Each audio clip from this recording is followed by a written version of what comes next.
जय हिंद। आज बात देश के सबसे बड़े राज्य के 80 लोकसभा सीट उत्तर प्रदेश में आता है और यह भी कहा जाता है कि दिल्ली का रास्ता अगर कोई तय करता है तो लखनऊ से होकर के तय होती है। लेकिन अखिलेश यादव और कांग्रेस पार्टी के प्रदेश अध्यक्ष अजय राय के बीच में जो संवाद चल रहा है वो इंडिया गठबंधन, इंडिया अलायंस के ऊपर सवाल खड़ा कर रहा है। और एक सवाल ये भी कि अखिलेश यादव क्या अजय राय से संवाद करके अपने आप को कहीं छोटा तो नहीं बना रहे हैं। अखिलेश यादव को जहां राष्ट्रीय नेतृत्व से बात करनी चाहिए, राहुल गांधी और मल्लिकार्जुन खड़गे से बात करनी चाहिए, अखिलेश यादव अजय राय के साथ क्यों उलझ गए हैं। दरअसल यहाँ पे इस समय इस वक्त में 5 राज्यों के विधानसभा चुनाव की प्रक्रिया चालू है और समाजवादी पार्टी जो उत्तर प्रदेश के साथ साथ मध्य प्रदेश के भीतर चुनाव लड़ती 2003 के अंदर उसने एक बड़ी सफलता वहां पे पाई थी। 161 सीटों पर उसने चुनाव लड़ा था और 7 सीटों पर विजय हासिल कर ली। 2018 के अंदर भी उसने 1 सीट जीत लिया था और इसलिए समाजवादी पार्टी अपना विस्तार वहां पे करना चाहते हैं मध्य प्रदेश के भीतर। और उसे वो उम्मीद भी थी कि इंडिया अलायंस बनने के बाद जो है मध्य प्रदेश के भीतर कांग्रेस पार्टी ने उसके लिए कुछ सीटें देगी। लेकिन जो अभी की परिस्थितियां बतला रही है, बीजेपी बनाम कांग्रेस पार्टी का जो मुकाबला कांग्रेस मध्य प्रदेश के भीतर है उसमें कांग्रेस पार्टी और समाजवादी पार्टी के बीच में बात नहीं बनती दिख रही है। अखिलेश यादव यानी समाजवादी पार्टी ने वहां पर 61 उम्मीदवारों का ऐलान किया। सपा के मध्य प्रदेश के प्रभारी ने यह कहा कि हम सभी सीटों पर अपने प्रत्याशी उतारने की कोशिश कर रहे हैं। आज अखिलेश यादव ने जो रिएक्ट किया, जो पत्रकार वार्ता में उन्होंने कहा, उसमें जरूर सोचने का बात आगे होती है। बेहद नाराजगी के साथ अखिलेश यादव ने पत्रकारों से कह दिया कि अगर हमें पता होता कि इंडिया अलायंस केवल राष्ट्रीय चुनाव के स्तर पर है तो फिर हम बात भी उससे नहीं करते। हमारा कोई इसमें किसी भी इंडिया अलायंस के मीटिंग में भी नहीं जाता, कोई प्रतिनिधित्व नहीं करता हमारे तरफ से। कोई भी नाराजगी जो ये जाहिर कर रहे थे, सवाल यहाँ पे ये भी था कि कितना सही है और कितना गलत है।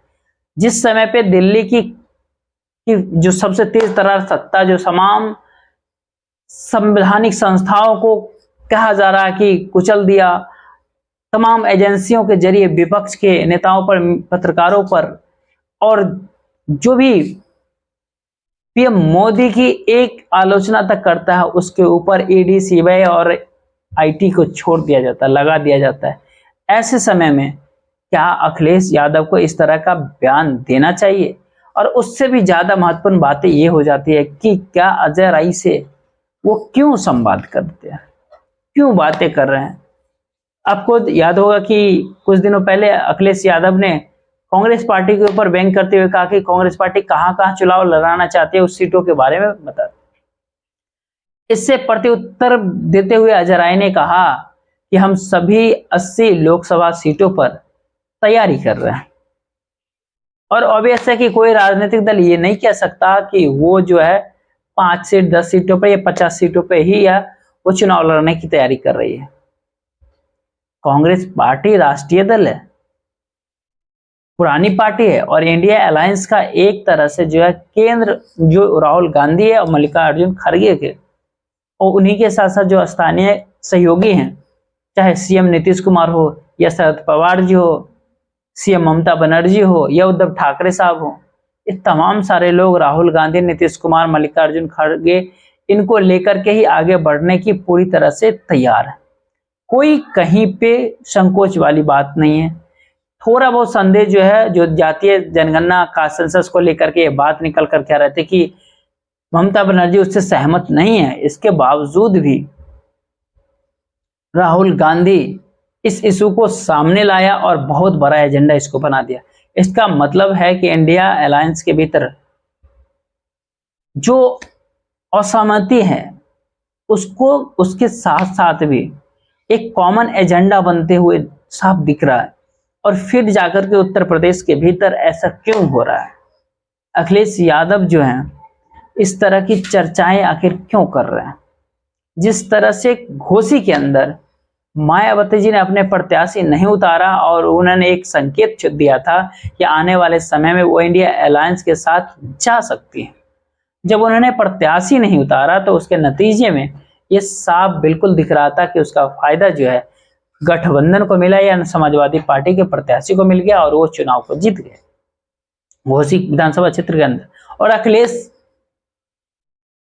यादव को भी कुछ इस तरीके से ही करना चाहिए और थोड़ा सहम में रह करके अखिलेश यादव जो कह रहे हैं उसकी बार्गेनिंग पावर मजबूत हो जाएगी। लेकिन इसके बजाय जो है पब्लिक फोरम पे देखिएगा तो वो राहुल गांधी के साथ बात करते, मल्लिकार्जुन खड़गे के साथ बात करते, नीतीश कुमार जी के साथ बात करते तो शायद ये ज्यादा कारगर साबित हो सकता था इंडिया अलायंस के लिए और इंडिया गठबंधन के लिए भी ज्यादा महत्वपूर्ण हो सकता था। लेकिन जब ये इस तरह की बातें करते हैं और अजय राय के सामने अगर ये बात कहते हैं तो इससे लगता है कि साहब वो अपने आप को ही छोटा कर रहे हैं। वो अपने राजनीतिक जो कैरियर है उनका, समाजवादी पार्टी के जो राष्ट्रीय अध्यक्ष है वो अजय राय कांग्रेस पार्टी के प्रदेश अध्यक्ष है, इन दोनों के बीच में कोई मुकाबला नहीं।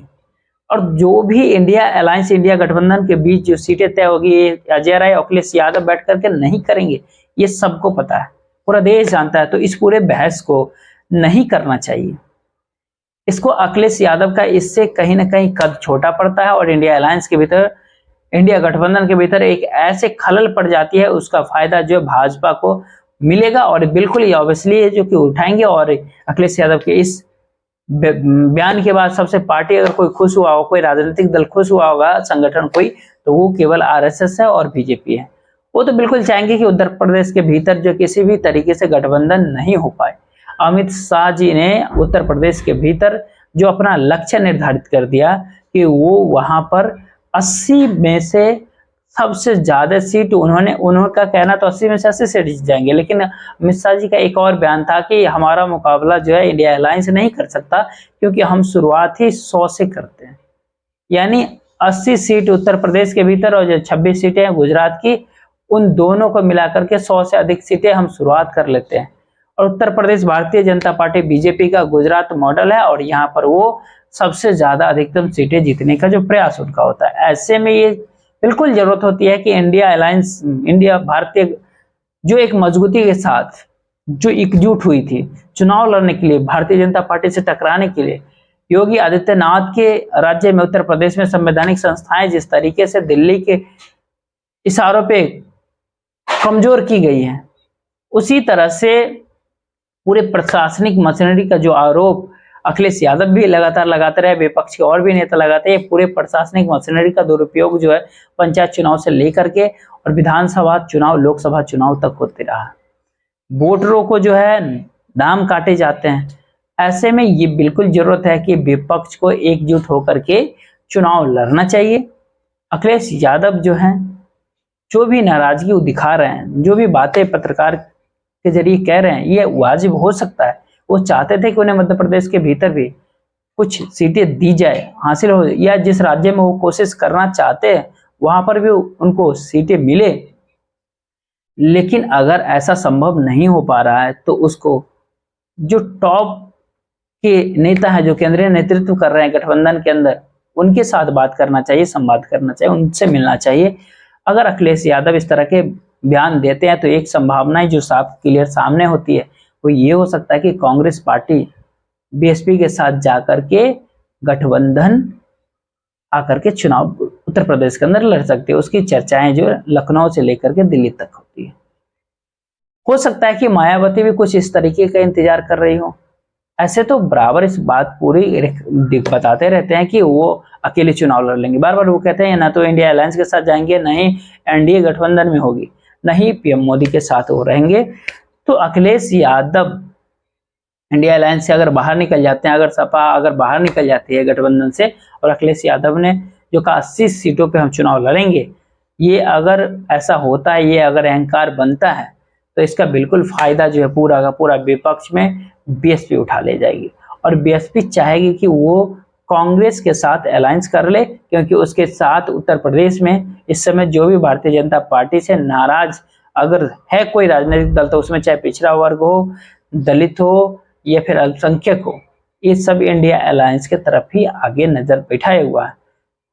जो अति पिछड़ा के अंदर आता है और नॉन जाटव दलित वोट बैंक जो है, जो भाजपा के साथ मिला जुला रहा है, उसका जो कारण है वो समाजवादी पार्टी के जो है प्रति जो भाजपा ने दुष्प्रचार किया उसको लेकर के, यानी अति पिछड़ा जो है और जाटव दलित जो है सपा और भाजपा के बीच में अगर किसी को चुनेगा तो केवल भाजपा को चुनता है।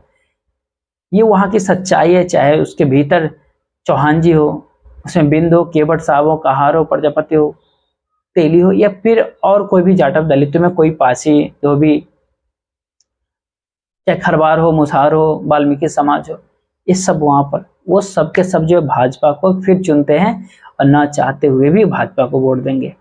कांग्रेस पार्टी के आने से इन जातियों में थोड़ी सी हलचल होती है और उनका जैसे जिस तरीके से बीजेपी भारतीय जनता पार्टी के अंदर नुकसान होता है उसका उत्पीड़न किया जाता है, उनके आरक्षण को कम किया गया, डाइल्यूट किया गया, और रोजगार और महंगाई की वजह से भी जो परेशान है वो राहुल गांधी और कांग्रेस को पार्टी की नजर गहराए बैठे हैं।